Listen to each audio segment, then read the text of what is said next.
अस्सलाम वालेकुम। SM news के साथ मैं हूं इश्तियाक अली। खबरों का सिलसिला बढ़ाते हुए खबर शामिल करते हैं कराची से। कराची के इलाके मंगोपीर के खाली मैदान से खातून की लाश मिली है। लाश के नीचे 4 से 5 साल की बच्ची भी दबी हुई थी। बच्ची ने अपनी मासूम ज़ुबान में वाक़या तो बयान किया, मगर इसकी ज़ुबान पुलिस समझने से कासिर है। इसी हवाले से मज़ीद तफसीलात जानते हैं अपने नुमाइंदे जुल्फ़कार अली से। जी जुल्फ़कार, तफसीलात से आगाह कीजिएगा।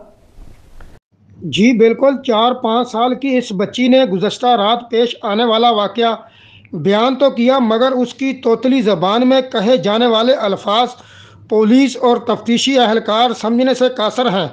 पुलिस के मुताबिक मंगोपीर वंगी गोड के करीब 20 से 25 साल खातून की लाश मिली है, जिसके नीचे जिंदा बच्ची दबी हुई थी।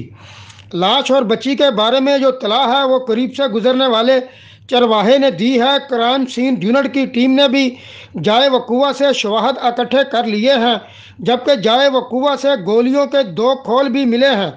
पुलिस का कहना है कि मुमकिन तौर पर खातून को गुज़श्ता रात फायरिंग करके कत्ल किया गया है। खातून के सर पर चोट का निशान भी है। मौत की वजह हतमी तौर पर पोस्टमार्टम के बाद पता चलेगी। अब तक की तफ्तीश के मुताबिक बच्ची रात भर लाश के नीचे दबी रही। बच्ची कम उम्र है और मतजाद बयानात दे रही है। रात भर खातून के नीचे दबे होने की वजह से बच्ची की टांग पर सोजन आ गई है। खातून और जो बच्ची है उनकी शनाख्त भी ताहाल नहीं हो सकी है। वाक़े की तफ्तीश जारी है, जबकि लाश को पोस्टमार्टम के लिए बासी शहीद अस्पताल मुंतकिल कर दिया गया है। जी बहुत शुक्रिया जुल्फ़कार, तफसीलात से आगाह करने के लिए। अब तक के लिए इतना ही। मज़ीद खबरों के लिए देखते रहिए SM न्यूज़।